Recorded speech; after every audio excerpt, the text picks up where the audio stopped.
అందరికీ welcome to రుచి tech YouTube channel. ఈరోజు మనం మెథడ్ ఆఫ్ సైట్ సెలెక్షన్ గురించి చూద్దాము. ఆల్రెడీ మనం ఎంటర్‌ప్రెన్యూర్‌షిప్‌లో చాలా వీడియోస్ చేసాం కదా. ఈ వీడియోలో మెథడ్ ఆఫ్ సైట్ సెలెక్షన్ గురించి చూద్దాం. అంటే అదేంటి, దేన్ని బేస్ చేసుకొని సెలెక్ట్ చేసుకోవాలి, మొత్తం క్లారిటీగా తెలుసుకుందాం. ఓకేనా? ఇప్పుడు ఎంటర్‌ప్రెన్యూర్ అంటే మనకు ఆల్రెడీ తెలుసు, అతని క్వాలిటీస్ అవన్నీ అయిపోయినాయి కదా. ఇప్పుడు మనం ఏదైనా సరే ఒక ఇండస్ట్రీ అనేది ఒక ఎంటర్‌ప్రెన్యూర్ అనేది సెటప్ చేసుకోవాలనుకున్నాడు. అంటే ఒక ఇండస్ట్రీ అనేది ఎస్టాబ్లిష్ చేద్దాం అనుకున్నప్పుడు ఆ ఇండస్ట్రీ అనేది ఎక్కడ ఎస్టాబ్లిష్ చేయాలి తెలుసుకోవాలి కదా. సో ఆ ఎంటర్‌ప్రెన్యూర్ టుడే చాలా ప్రాబ్లమ్స్ ఫేస్ చేస్తున్నారు. ఎందుకు అంటే ఈ ఫాలోయింగ్ ఇక్కడ ఉన్నాయి కదా, వాటన్నిటి మీద బేస్ కాకోకుండా ఆ ప్లాంట్ లొకేషన్ అనేది కరెక్ట్గా చూసుకోవడం కూడా ఇంపార్టెంటే కదా. ఇప్పుడు ప్లాంట్ లొకేషన్ మనం అంతా కరెక్ట్ చూసుకుంటే మనకు వచ్చే బిజినెస్లో ప్రాఫిట్స్ కానీ ఏదైనా సరే బాగుంటాయి. ఎందుకు చెప్పండి? ఇప్పుడు ఒకవేళ ప్లాన్ సెలెక్షన్ అనేది అసలు మనకి ట్రాన్స్పోర్ట్ ఫెసిలిటీనే లేదు దగ్గర చూసుకున్నాం అనుకో, అప్పుడు ఏమవుతుంది, మన ట్రాన్స్పోర్ట్కి ఆల్మోస్ట్ ఖర్చులన్నీ దానికే పోతాయి కదా. సో మనకి వచ్చే లాభంని కూడా మనం అక్కడ వేస్ట్ చేసుకున్నట్టే కదా. సో మనం అలా కాకుండా ఒక ప్లాన్ సెలెక్షన్ అనేది ఎలా చేసుకోవాలో ఈ వీడియోలో చూద్దాం. ఓకేనా? చెప్పాం కదా, ఇప్పుడు ఎంటర్‌ప్రెన్యూర్ ఒక కొత్త వెంచర్ స్టార్ట్ చేద్దామని అనుకున్నాడు అనుకో, అతను ఏ ఏ ఫ్యాక్టర్స్ మీద డిపెండ్ అయ్యి అక్కడ స్టార్ట్ చేయాలా వద్దా అని డిసైడ్ అవుతాడో చూద్దాం. ఓకేనా? ఫస్ట్ ఆఫ్ ఆల్ ఏంటి, size of site. Size of site అంటే ఏంటి, ఆ సైజ్ ఆఫ్ ది ప్లాట్ అనేది అంటే పెద్దగా ఉందా, అతను పెట్టాలనుకున్న ఇండస్ట్రీకి ఆ సైజ్ అనేది సరిపోతుందా లేదా చూసుకోవాలి. ఎందుకంటే ఇప్పుడు ఫర్ సపోజ్ స్టార్టింగ్లో ఒక చిన్న ఎంటర్ప్రైజ్ స్టార్ట్ చేసినాం, బిజినెస్ బాగా వచ్చింది, ఇంకా ఎక్స్పాండ్ చేయాలనుకోండి, ఆ ఫ్లాట్ స్టార్టింగ్లో తీసుకున్న ఆ లొకేషన్ ఇంకా ఎక్స్పాండ్ చేయాలంటే ఇంకా కొంచెం ఎక్కువ లొకేషన్ అంటే ప్లేస్ అనేది ఉండాలి కదా. సో ఫస్ట్ ఆఫ్ ఆల్ ఏంటి, సైజ్ ఆఫ్ సైట్ అనమాట. దీంతో పాటు ఇంకా ఏం చూసుకోవచ్చు, వాటర్ ఉన్నాయా లేదా. ఫస్ట్ అవైలబిలిటీ ఆఫ్ వాటర్, ఏ ఇండస్ట్రీకైనా వాటర్ అనేది చాలా చాలా ఇంపార్టెంట్ కదా. సో వాటరు, తర్వాత వేస్ట్ ట్రీట్మెంట్ ఫెసిలిటీస్. అంటే ఇండస్ట్రీలో ఏదైనా సరే వేస్టేజ్ అనేది ఉంటుంది కదా, ఆ వేస్టేజ్ అనేది మనం ఎలాంటి అంటే వాటర్లోనా లేదా కొన్ని మెథడ్స్ ఉంటాయి, అలా వేస్ట్ ట్రీట్మెంట్కి మనకి ఏమైనా ఫెసిలిటీస్ ఉన్నాయా లేదా, ఇలా కొన్ని ఫ్యాక్టర్స్ ఉంటాయి, అవన్నీ చూసుకోవాలన్నమాట. ఓకేనా? నెక్స్ట్ తర్వాత ఏంటి, అవైలబిలిటీ ఆఫ్ రా మెటీరియల్స్. ఇది చాలా చాలా ఇంపార్టెంట్ అండి, అవైలబిలిటీ ఆఫ్ రా మెటీరియల్స్. ఎందుకు, ఇప్పుడు మనం ఏదైనా సరే ఇండస్ట్రీ అంటే ఏంటి, ఒక రా ప్రోడక్ట్ అనేది ఫైనల్ ప్రోడక్ట్గా వచ్చేది ఇండస్ట్రీ అంటాం కదా. సో మనకి ఏదైనా సరే ఒక ప్రోడక్ట్ అనేది, ఇప్పుడు ఫర్ సపోజ్ పేపరే అనుకుందాం అనుకోండి, పేపర్ ప్రొడ్యూస్ చేయాలంటే మనకి ఏమేమి కావాలి, రా మెటీరియల్స్. ఇప్పుడు ట్రీ కానీ పల్ప్ కానీ అవన్నీ ఉంటాయి కదా, అవన్నీ రా మెటీరియల్స్ అనేది అక్కడ ఉన్నాయో లేదో అనేది చూసుకోవాలి కదా. సో అది. నెక్స్ట్ ఏంటి, యుటిలిటీస్. యుటిలిటీస్ అంటే ఏంటి, మనకి కాస్ట్ కానీ పవర్ ఉంటుంది కదా, మనం ఎంత పవర్ యూజ్ చేయాలి, ఎంతమంది, వాటరు, ఫ్యూయల్స్, ఇవన్నీ మనకి ఉన్నాయా లేదా. రిసోర్సెస్ అంటే నథింగ్ బట్ అంటే మనం పవర్ ఎంత యూజ్ చేస్తున్నాము, వాటరు, ఫ్యూయల్ సప్లైస్, ఇవన్నీ కేర్ఫుల్గా చూసుకోవాలన్నమాట. ఓకేనా?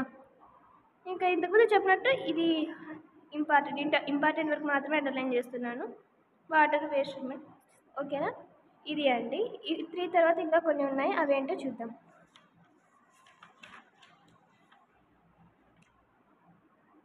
నెక్స్ట్ ఏంటి, ట్రాన్స్పోర్టేషన్ ఫెసిలిటీస్. నేను స్టార్టింగ్లోనే చెప్పాను కదా, మోడ్స్ ఆఫ్ ట్రాన్స్పోర్ట్. అక్కడ రావడానికి ఏ ట్రాన్స్పోర్ట్స్ ఉన్నాయి పాసిబుల్, అంటే రోడ్డా, సీయా, ఎయిర్పోర్టా, వాట్ ఎవర్.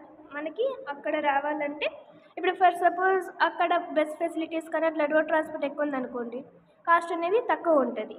సో మనకి ఏదైతే లోయర్గా కాస్ట్ ఉంటుందో ట్రాన్స్పోర్టేషన్ కాస్ట్, మనం ఆవేని చూస్ చేసుకుంటాం, అంతే కదా. తర్వాత ల్యాండ్ కాస్ట్. ల్యాండ్ కాస్ట్ ఎందుకు అంటే ఇప్పుడు అక్కడ ఉన్న ఫ్లాట్ కానీ ల్యాండ్ కానీ ఎక్కువ డిమాండ్ ఉందనుకో, మనకు కూడా అంటే అది అందరికీ తెలుసు, అంత బాగా ఫేమస్ అవుతుంది అనమాట.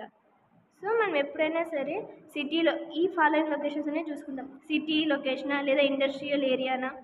మామూలుగా ఎస్టేట్ అని చూస్తుంటాం. ఎస్టేట్ అంటే ఏంటి, డిఫరెంట్ ఇండస్ట్రీస్ అన్నీ అక్కడ ఉంటాయి కదా, అదే ఎస్టేట్. ఓకేనా? ఇది మనం కన్సిడర్ చేసుకుంటాం. మనం ఏదైనా హ్యూజ్ ఇన్వెస్ట్మెంట్ పెట్టాలి అంటే మనకి ఎక్కడ ఉండాలి, బాగా సెంట్రల్గా ఉండాలి, అది బాగా ఫేమస్ అయి ఉంటేనే కదా మనకి బాగా ఇన్వెస్ట్మెంట్ అనేది కూడా పెద్దగా పెట్టచ్చు. ఓకేనా? Next soil and topography. అంటే అక్కడ ఇప్పుడు ఇండస్ట్రీ పెట్టానుకో, ఆ సాయిల్ అనేది అంత ఫర్టైల్గా లేదనుకో, ఏదైనా సరే న్యాచురల్ డిసాస్టర్స్ వచ్చినప్పుడు అదంతా కూలిపోతే మనకే కదా మొత్తం నష్టం. సో దాని యొక్క టోపోగ్రఫీ ఏంటి, ఆ సాయిల్ ఎలాంటిది, ఇలాంటివి తెలుసుకోవాలన్నమాట. ఓకేనా? నెక్స్ట్ ఏంటి, డిస్పోజల్ ఆఫ్ వేస్ట్. ఆల్రెడీ మనం డిస్కస్ చేసుకున్నాం డిస్పోజల్ ఆఫ్ వేస్ట్ అంటే అంటే ఇండస్ట్రీలో ప్రొడ్యూస్ అయిన వేస్ట్ని ఎలా బయటికి పంపించాలి అనేది.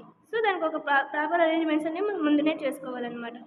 ఏది పర్టికులర్గా మనము ఎక్కడ చూస్తుంటాం చెప్పండి, షుగర్ కానీ లెదర్ కానీ టెక్స్టైల్ ఈ ఇండస్ట్రీస్లో మనం అబ్జర్వ్ చేస్తుంటాం. ఓకేనా. Next water. నేను చెప్పా కదా, ఏ ఇండస్ట్రీ కన్నా వాటర్ అనేది చాలా ఎసెన్షియల్ రిక్వైర్మెంట్ అనమాట. సో మనం షుగర్ ఇండస్ట్రీ కానీ, పేపర్ ఇండస్ట్రీ కానీ, లెదర్ ఇండస్ట్రీ ఏవి చూసుకున్నా కానీ మనకు వాటర్ అనేది ఎక్కువగా అవైలబుల్గా ఉండాలి. ఎక్కువగా అవైలబుల్గా ఉంటే చుట్టుపక్కల ఏమైనా లేక్స్ కానీ, రివర్స్ కానీ, కెనాల్స్ కానీ ఉంటే మనకు వాటర్ అనేది ఈజీగా అవైలబుల్గా ఉంటాయి లేదా. సో అది ఇంకా నెక్స్ట్ ఇంపార్టెంట్ ఏంటి అంటే అవైలబిలిటీ ఆఫ్ లేబర్. అంతే కదా, మనం ఎక్కడైనా సరే ఒక ప్లాంట్ పెట్టామనుకో మనకి స్కిల్డ్ ఎంప్లాయీస్ కావాలి, అన్స్కిల్డ్ ఎంప్లాయీస్ కావాలి. సో వాళ్ళందరూ మనకి ఎక్కువ చీపర్ రేట్కి ఎక్కడ అవైలబుల్గా ఉంటారో అవి చూసుకోవాలి. అంతే కదా. So next location of markets. ఇప్పుడు మనం ప్లాన్స్ అనేవి ఫెసిలిటీస్ మనం మార్కెట్కి పర్టికులర్గా ఉన్నామనుకో, మార్కెట్కి దగ్గర మనకేమొస్తుంది అంటే ఇంపార్టెన్స్ ఆఫ్ మెనీ ప్రోడక్ట్స్ అనేది మన దగ్గరగా ఉంటాం. అంటే మార్కెట్కి దగ్గరగా ఉండడం వల్ల యూజ్ ఉందా లేదా, మనకి మార్కెట్ గురించి తెలుస్తుంది, అందులోనే మనకి ట్రాన్స్పోర్టేషన్ కాస్ట్ కూడా తక్కువ పడుతుంది. సో ఇంపార్టెంట్ కదా. సో మార్కెట్కి దగ్గరగా ఉండేదాన్ని చూసుకోవాలి. తర్వాత కొన్ని ప్రొడక్ట్స్ కొన్ని క్లైమేట్స్కి సూట్ అవుతాయి, కొన్ని ఏమో ఎక్కువ టెంపరేచర్ ఉన్న దాంట్లో స్టోర్ చేయాలి, ఆ ఇండస్ట్రీస్ కూడా అలాంటి ఏరియాస్లోనే ఉండాలి. కొన్ని ఏమో తక్కువ టెంపరేచర్ అట్లుంటాయి కదా, క్లైమేటిక్ కండిషన్స్ కూడా చూసుకోవాలి. తర్వాత నెక్స్ట్ ఏంటి, ట్యాక్సెస్ అంటే మనకి ఎక్కడైతే మనకు ట్యాక్సెస్ కానీ గవర్నమెంట్ అనేవి మినిమల్గా ఉంటాయో, అంటే తక్కువ ఉంటాయి కదా, కొన్ని సబ్సిడీస్ బ్యాక్వర్డ్ ఏరియాస్లో సబ్సిడీస్ వస్తాయి తెలుసా. ఆ సబ్సిడీస్ అన్న దాంట్లో వచ్చి మనకు కూడా ట్యాక్స్ అనేది తక్కువ పడుతుంది, కానీ మన మార్జిన్స్ అంటే అంత దాటి మనం పెట్టలేము. సో అందుకని మనం బ్యాక్వర్డ్ ఏరియాస్లో అవన్నీ దాంట్లో ట్యాక్సెస్ అనేవి తక్కువ పడతాయి. సో మనం ఈ ఇండస్ట్రీస్ అనేవి అక్కడ పెట్టాలని చూసుకోండి. ఓకేనా. ఇది కూడా చాలా ఇంపార్టెంట్. సైట్ సెలెక్షన్ అనేది దేని మీద బేస్ చేసుకొని వస్తుంది అని ఇది కూడా ఒక ఇంపార్టెంట్ క్వశ్చన్ అండి. సో జాగ్రత్తగా చూడండి. మీకు వీడియో అర్థమైతే లైక్ చేయండి, షేర్ చేయండి, సబ్స్క్రైబ్ చేయండి. Thanks for watching.